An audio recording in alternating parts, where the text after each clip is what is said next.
Welcome to the first season of Ancient Anecdotes powered by Listen Cub. This is your host Ramanathan Iyer. And this is Lalita Ramanathan. Appa, wait! Don't give me the next mouth. I'm still chewing. Make it quick, Lalita Ma. You will miss the bus. Yum, yum, yum, yum, yum. Lalita Ma, don't swallow. Chew nicely. Keep your eyes closed and eat. Yum, yum. Pa, how can we eat fast and chew nicely at the same time? New word alert. The word you're looking for is called quandary. Tell. Quandary. It sounds like the word was made when some ducks were doing their laundry. Probably. I don't know. Are there questions like this confusing you sometimes? A state of confusion or doubt over what to do when faced with two or more possibly opposite choices? Many times, Pa. That's actually fine. The tougher situation to be in is to know what your life's sole purpose is and not to do it because either you're too lazy to do so or because you're forced not to do it. How to do the right thing then? New story time. Come, let's talk while walking to where your school bus will come. Many moons before now, when a 4-year something me acquired a tooth for curd rice, my dad was talking about this particular puzzle, how not to postpone, or what should a person do when instructed not to do something which he knows is his very purpose in life. This story happens in Vrajbhumi. An ongoing one-upping game was always happening between the elder Gopas and Krishna's crowd of cherubs. Krishna stole butter not just from his own house but also from the houses of all the neighboring Gopas. Period. The cowherds loved it and hung extra pots for Krishna to visit them. But try as they might, there was nothing these elder cowherds could do to catch Krishna. This was partly owing to Nandagopa being the head of the village and partly because they could never prove that it was Krishna who actually stole the butter and ate it. But the main reason was, once they had a glance of his divine form, the cowherds could never scold Krishna. Oh, those beautiful eyes! Krishna knew this well. His lovable gang of ransacking butter thieves would enter even the most guarded households and quickly scale the heights where the butter pots were left to hang. They would manage to unhinge the pots, consume the butter in a few well-practiced gulps, and leave before the house owners arrive on the scene of broken pots and spilt butter. Krishna's naughty nine had carefully calculated the time it takes for the gasping middle-aged Gopas to enter the house. These elders were 40-something cowherds. If the measurement were to be taken right after the sound of the breaking pot, the poor Gopas ended up taking anything between 5 to 8 minutes to reach the kitchen where they had originally kept the pots. That's plenty of time for the butter to be whisked out of the pot in one sweep and gulped down. Even if there are 8 or 9 such hungry mouths to attend to, Krishna ensured the youngsters exited the house by 4 or 5 minutes at most, comfortably.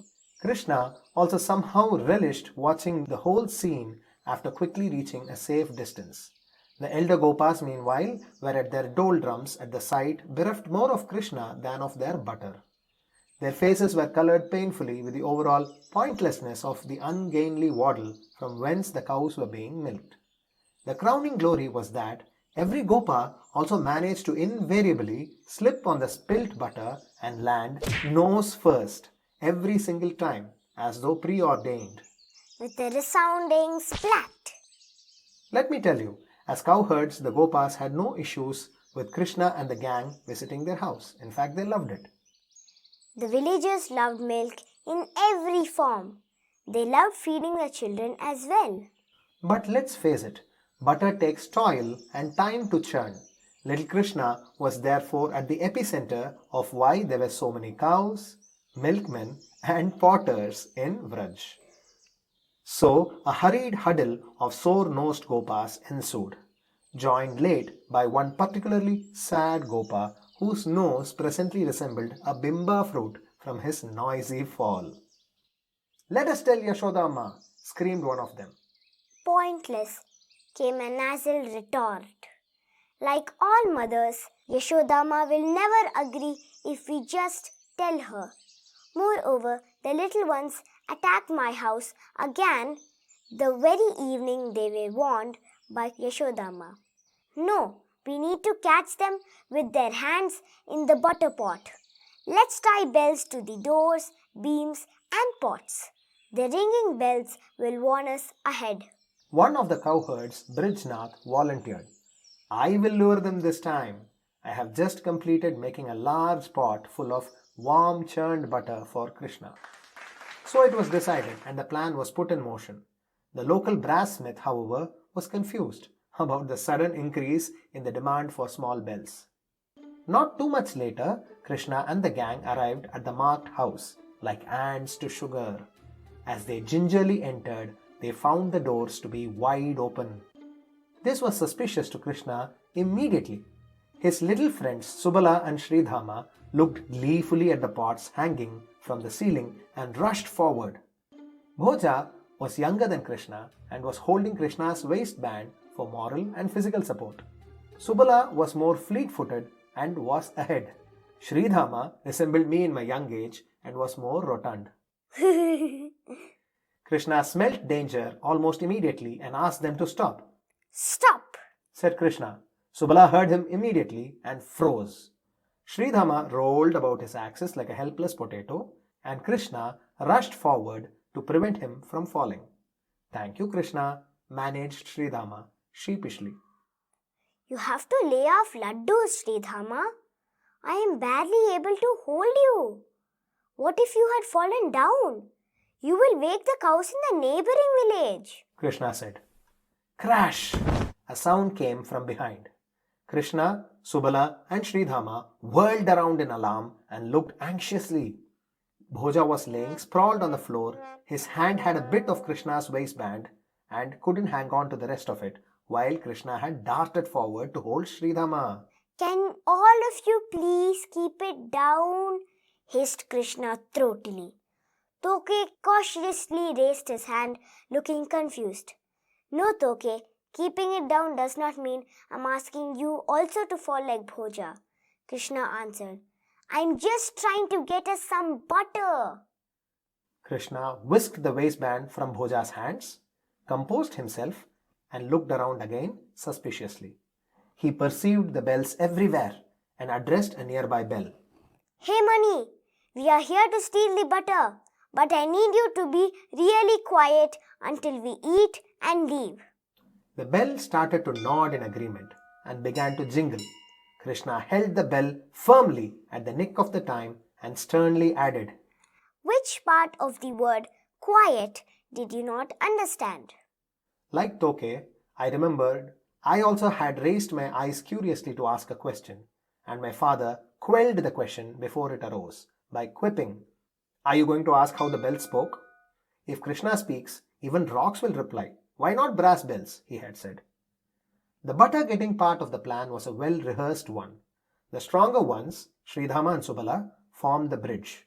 Bhoja and Toke climbed upon them, and like a lightning, Krishna jumped on the human tower and cracked the pot open like a coconut. Krishna gave an iterative glance to the bell and quickly gulped down a large blob of fresh churned butter. Then next second, the entire room reverberated with the sonorous peal of the brass bell. Agamartantu devanam, gamanartantu rakshasam, adau gantaravam nityam, devatahvana lanchanam. Oh my God! The bell rang, is it? Yes, hearing the first bell, all the other sleeping bells woke up and tolled at the same time in perfect unison. Young Subala and Sridhama at the bottom of the human tower got the scare of their lives. I don't remember if they jumped first or yelped first, but the entire tower came crashing down with Krishna, the pot and the bell in slow motion.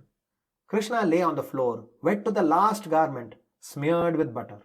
Oh, what great punya that butter did to totally make the Lord true to his name, Navanita Krishna. The elder Gopas pounced on Krishna this time. A few minutes later, saw a gloomy Krishna being escorted to Yashoda Amma, his divine mouth smeared with butter and anguish in equal quantities. I remember specifically asking you not to peel out, no? You dumb bell. What happened back there? Asked the Lord. The money hesitatingly replied, "O Lord, please forgive me. You have so much to do for the good of the world. But the only reason I am made is to let everyone know when the Lord eats. It is the only purpose of my life. I was unable to follow your instructions when that was what was exactly happening right in front of my eyes." The money didn't have leaves or flowers or fruits or even water to give the Lord, but it had such innocent devotion and a staunch intention not to procrastinate its duty. Krishna smiled and embraced the money affectionately. With his hugs, the Lord smeared all the butter on his mouth onto the money. The money started ringing happily as the purpose of its life seemed to have culminated. Krishna was also heard giggling with the money, and all of a sudden, the money and Krishna existed as one. Appa! What? Chapter 9 of Bhagavad Gita, is it? Yes, Pa, the legendary 26th shloka. Patram pushpam phalam toyam yo me bhaktya prayachati tadaham bhakti upahritam ashnami prayatatmana. Brilliant job, dearest. Prayatatmana. With full consciousness and awareness, whatever is given becomes prasadam for the Lord. This is the method prescribed to prevent procrastination. When every act is done with such devotion, 100%, there is so little mind left to even think about delaying. My dad kept telling Rama Rama Rama as he ended the story here with the last morsel of curd rice left. I had tons of questions as usual. My dad stuffed the morsel of curd rice into my mouth hastily as he completed the story. I would go on to remember his closing lines forever. Take time to find your purpose in life. Once you have found it, don't even let God stop you from doing what is necessary. Sri Sanatan Goswami's memorable quotation from the Hari Bhakti Vilasa about Narada and Yudhishthira's conversation in Vaishnava Chintamani comes to mind. Na desha niyamo rajan, na kala niyamastata, vidyate nata sandeho, Vishnu namanu kirtane. Thinking about this event now, I look with so much of pride at how my dad lived this knowledge that there is verily no restriction of place or time to do any work that is done with such innocence and devotion. Not procrastinating is a decision to doing any work with so much of devotion and enthusiasm. This is indeed the secret to not procrastinating. Even people who have done the worst mistakes in their lives can simply turn around everything with devoted and enthusiastic efforts. Their failures are of the past, and enthusiasm brings one to the now. Really? All the mistakes go wash, is it? Yes, Krishna himself is guaranteeing this, no? By the way, do you want to complete that? Yay! Yes! The 30th shloka in the 9th chapter of Bhagavad Gita. Apichet suduracharo bhajate mam ananya bhag sadhur eva samantavya samyak vyavasito hisaha. Such resolve of devotion makes even sinners righteous. You know, Krishna himself went to the house of such a changed man. How cool is that? Sudama had to go to Dwaraka to meet Krishna and wait to see him. But now you're telling Krishna went to a devotee's house? Yes, and this time Krishna had to wait. Whoa! What kind of devotee made Krishna wait, Pa? Hey, there comes your bus. When you come back from school, I will tell, okay? Appa! Hear it first on Ancient Anecdotes. On your favorite podcast streaming providers. Tune in every week for a brand new episode.